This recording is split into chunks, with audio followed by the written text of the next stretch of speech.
Exam में दो चीज बिल्कुल नहीं होना चाहिए, एक तो हताश और एक उत्साही। ज्यादा एक्साइटमेंट भी खतरनाक होता है और ज्यादा आप डिप्रेस भी हो जाते हैं तब भी खतरनाक। और जो चीज हमारे नियंत्रण में बहुत नहीं है उसके बारे में नहीं सोचना चाहिए। आप एग्जाम दे रहे हैं, आराम से एग्जाम दीजिए। एग्जाम का टाइम तो पूरा पूरा एग्जाम। और यहाँ पे समय की दिक्कत नहीं है, यहाँ समय की कोई मारा मारी नहीं है कि आपको समय बहुत चाहिए होता है, ठीक है। इसलिए आराम से पेज बाय पेज कर लीजिए, वो बहुत सही है आपके। प्रश्नों के स्तर से बच्चों को तो बिल्कुल नहीं घबराना चाहिए। मुझे तो लगता है कि अगर पेपर टफ होता है तो वो बच्चों के लिए, पढ़ने वाले बच्चों के लिए हमेशा बेहतर होता है। बस आप एक बार रिवीजन कर लीजिए अपनी मनोदशा को देखते हुए, और कुछ नया मत पढ़िए, बस मेरी एक ही राय। भाई अगर आपको क्वेश्चन टफ लग रहा है, आप ईमानदारी से मेहनत किए हैं और आपको टफ लग रहा है, तो आप ही सोचिए कि आसान किसको लग रहा हो। मेरा तो 60 ही सही हुआ, पिछली बार कट ऑफ तो 65 गया था। नहीं सर नहीं, ये सब चीज क्या है? ये चीज क्वेश्चन के लेवल पे तय होता है। क्वेश्चन अगर टफ रहेगा तो कट ऑफ जाहिर सी बात है नीचे जाएगी। अब बच्चे आराम से रिलैक्स रहे, कल सुबह आराम की स्थिति में जाए, एग्जाम दे। ऐसा ना हो कि वो हरास्ड होकर एग्जाम देने जाए या किसी तरह का चिंता लेकर एग्जाम देने जाए कि होगा कि नहीं होगा। कि मैं एक आपको 150 क्वेश्चन का प्रश्न का श्रृंखला लाया था, श्रृंखला दिया हूँ, ठीक है।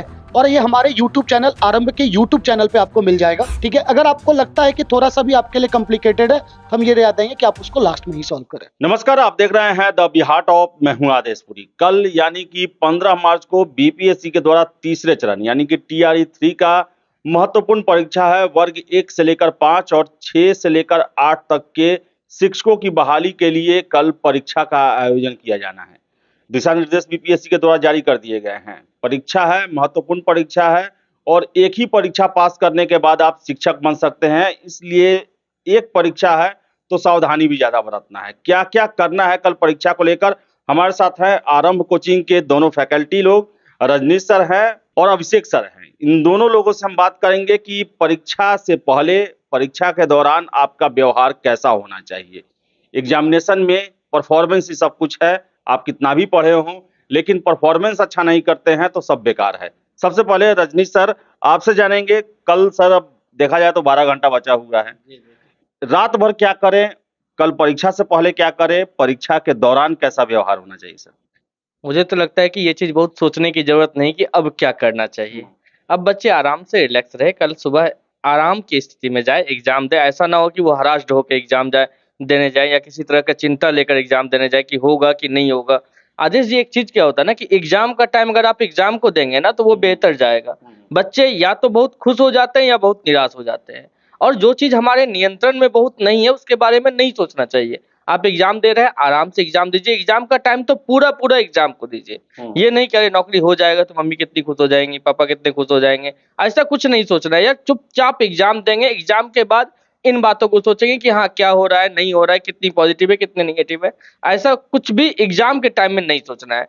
हाँ, कई बच्चे होते हैं कि भाई 2 4 5 क्वेश्चन अटेम्प्ट लिया और नहीं बना, तो उस कारण से भी उनका मूड खराब होता है। तो ये नहीं होना चाहिए। अगर आपसे 2 क्वेश्चन नहीं बन रहा है, 3 क्वेश्चन नहीं बन रहा है, तो आप आराम से स्किप करके आगे बढ़ जाइए। भाई अगर आपको क्वेश्चन टफ लग रहा है, आप ईमानदारी से मेहनत किए हैं और आपको टफ लग रहा है, तो आप ही सोचिए कि आसान किसको लग रहा होगा, है ना। तो पूरा टाइम आराम से एग्जाम दे और रात में नींद ले, अच्छी नींद ले। कोई समस्या नहीं है, कोई चिंता नहीं है। आप बेहतर करेंगे, बहुत बेहतर करेंगे, मुझे विश्वास है। तो सर लेकिन एग्जाम के दौरान सर 2 TRE हुआ है सर, और प्रश्नों का लेवल सर देखा जाए तो दोनों में लगभग समान रहा है। TRE 2 में कुछ आसान ही रहा। इसमें सर क्या आप छात्रों को क्या कहेंगे प्रश्नों के स्तर को लेकर? एक मन में उनके वो चल रहा होगा सर उथल पुथल सर। सर प्रश्नों के स्तर से बच्चों को तो बिल्कुल नहीं घबराना चाहिए। मुझे तो लगता है कि अगर पेपर टफ होता है तो वो बच्चों के लिए, पढ़ने वाले बच्चों के लिए हमेशा बेहतर होता है कि वो आराम से अपने मेहनत को वहां दिखा सकते हैं कि हाँ भाई हमने मेहनत किया है। और पेपर आसान होता है तो जाहिर सी बात है कि वो क्वेश्चन को आसानी में ले लेते हैं। तो जो ह्यूमन एरर कहते हैं बच्चे की, वैसे गलती करके आ जाते हैं। तो ये चीज सोचने का नहीं है एग्जाम के टाइम में कि पेपर आसान होगा, टफ होगा, बिल्कुल नहीं ऐसा सोचना चाहिए। आप पेपर दीजिए, पेपर कैसा भी होगा आप बेहतर करेंगे। ठीक है। अभिषेक सर हैं, रीजनिंग पढ़ाते हैं। रीजनिंग को लेकर बात करेंगे सर। रीजनिंग को लेकर क्या कहेंगे? कल छात्र एग्जाम देने वाले हैं। रीजनिंग बड़ा ही ऐसा चीज है, बनने लगा तो ठीक, उलझ गए तो बस। सर ऐसा कुछ देखिए, रीजनिंग पहले में मैंने बोला सोच है ना, आप जितना बढ़िया सोचेगा उतना अच्छा रिजल्ट होगा। सर पहले बनाना चाहिए कि लास्ट में बनाना चाहिए? देखिए डिपेंड करता है कि आप कितना बढ़िया सोचते हैं, ठीक है। अब देखिए, आप जिसकी तैयारी, देखिए पहले वो चीज बनाइए जिस पर आपकी सबसे ज्यादा पकड़ हो, ताकि आप पहले उस चीज को अटेम्प्ट लेकर के नहीं बन रहा, फ्रस्ट्रेट हो जाइएगा तो फिर बाकी भी एग्जाम का पेपर क्या हो जाएगा, आपका खत्म हो जाएगा। तो उस चीज को सोचने के बजाय आप आराम से लास्ट में सॉल्व कीजिए, कोई दिक्कत नहीं है। ठीक है, अगर आपकी अच्छी है तो पहले सॉल्व कर लीजिए अगर मोटिवेट होना चाहते हैं।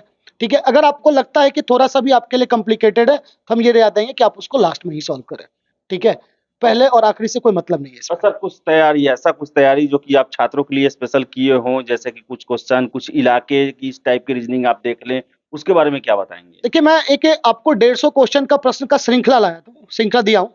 ठीक है, और ये हमारे यूट्यूब चैनल आरंभ के यूट्यूब चैनल पे आपको मिल जाएगा। ठीक है, वो आपको आज रात तक हो जाएगा और लास्ट टाइम है, कुछ नया पढ़ने की जरूरत नहीं है। बस आप एक बार रिवीजन कर लीजिए अपनी मनोदशा को देखते हुए, और कुछ नया मत पढ़िए, बस मेरी एक ही राय है, नया पढ़ने के पीछे मत भागिए कि ये भी हो जाए, ये भी छूटा हुआ, ये भी छूटा हुआ। जो हो गया, जो होना था वो हो गया। सर सोच की आप बात कर रहे हैं, सोच तो एग्जामिनेशन के समय में इस तरह भी छात्रों का कंफ्यूज रहता है, डरे हुए रहते हैं। सर रीजनिंग ऐसा पार्ट है सर, जो मुझे लगता है कि शुरुआत में बनाओ तो भी रिस्क है, लास्ट में बनाओ तो भी रिस्क है। तो सर ये एक स्ट्रेटजी आप लोग पढ़ाते हैं सर, तो कैसे क्वेश्चन पर समय दे, कैसे क्वेश्चन से आप बचे, ये इस पर क्या कहेंगे सर? सर देखिए, रीजनिंग ठीक है, आप वो तो सोच है, नो डाउट है ना, लगता है कि फंस जाएंगे। तो रीजनिंग में उस सारे क्वेश्चन का मैंने कन्वर्ट उस 150 की दे दिया है। आप उसको जैसे करना चाहे एक बार बस देख लीजिए, जागते देखिए, सोते देखिए, देखते देखते चले जाइए। मेरा वादा है आपसे कि कुछ ना कुछ तो आपके लिए सही होगा, कभी उससे गलत नहीं मतलब होगा। कि सारे पैटर्न उसमें है, सारे सोच दिए गए हैं। बिल्कुल सारे सोच दिए गए हैं, आप जितना सोचते, मैंने अपने हिसाब से आपके प्रीवियस ईयर को देखते हुए और पॉसिबिलिटी को देखते हुए उसमें सारे कुछ डाल दिए गए हैं। तो उसको जरूर देख लें आप, और लास्ट समय में ऐसे चीजों को देख ही लेना चाहिए।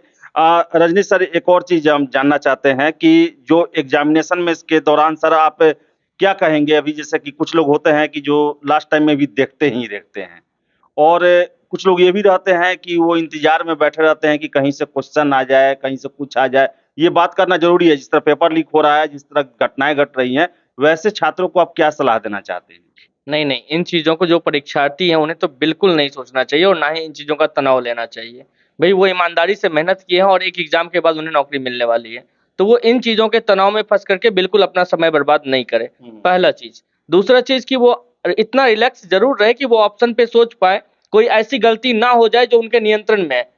5 ऑप्शन है, 4 ऑप्शन नहीं है, तो आराम से कोई भी क्वेश्चन ऐसा नहीं कि जो ऑप्शन आया वही देखे, पहला नंबर वही टिक करके आ गए। भाई आप रिव्यू जरूर कर लीजिए, अगर टाइम इतना रहता है कि आप पूरा क्वेश्चन आखिरी तक पहुंचे तो एक रिव्यू कर लीजिए।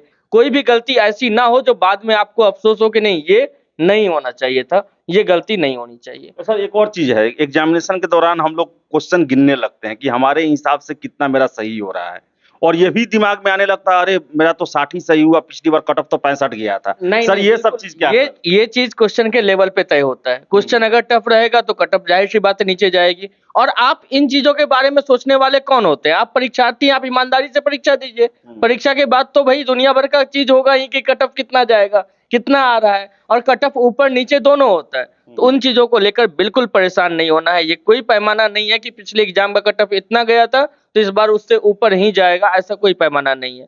आप उसी क्वेश्चन में बेस्ट करके आइए। भाई इस क्वेश्चन का पेपर हो रहा है ना, तो भाई पिछले पेपर से क्या मतलब, पिछले पेपर के कट ऑफ से क्या मतलब। तो इन चीजों को बिल्कुल तनाव नहीं, मैं वही कह रहा हूँ बार बार, एग्जाम का टाइम पूरा पूरा एग्जाम को दीजिए। एग्जाम के बाद आराम से इन बातों को सोच लेंगे कि हाँ क्या हुआ, क्या करना चाहिए, कैसे होगा। तो अभिषेक सर, यहाँ रीजनिंग को लेकर है, एक भ्रांति बना हुआ है, सभी लोग कहते हैं रीजनिंग ऐसा चीज है इसमें पूरा का पूरा बनता भी है, पूरा का पूरा अंक भी मिलता है।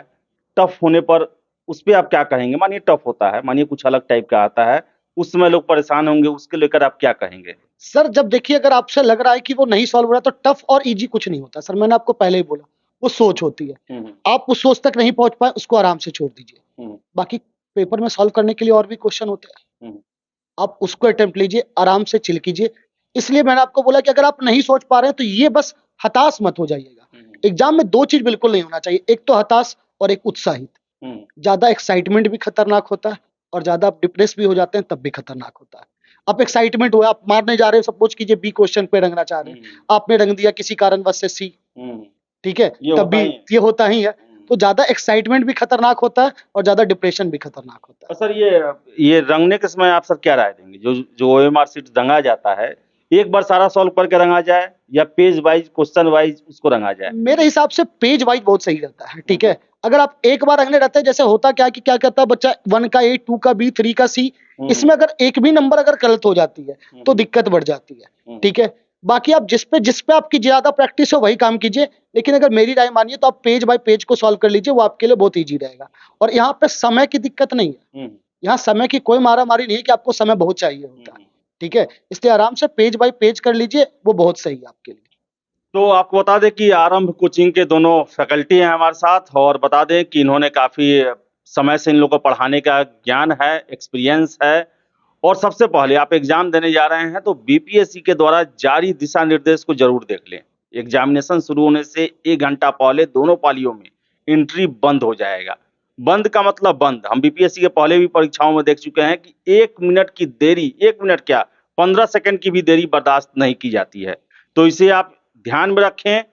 परीक्षा काफी अहम है, एक ही परीक्षा से आपकी नौकरी होनी है, तो इसलिए इसमें सतर्कता बहुत ज्यादा जरूरत है। और सर लोगों ने जैसा बताया उसको आप फॉलो जरूर करें, क्योंकि इनके पास एक्सपीरियंस है, हजारों छात्रों से मिलते हैं, बातचीत करते हैं, उनकी गलतियों को सुनते हैं, उनकी अच्छाइयों को सुनते हैं।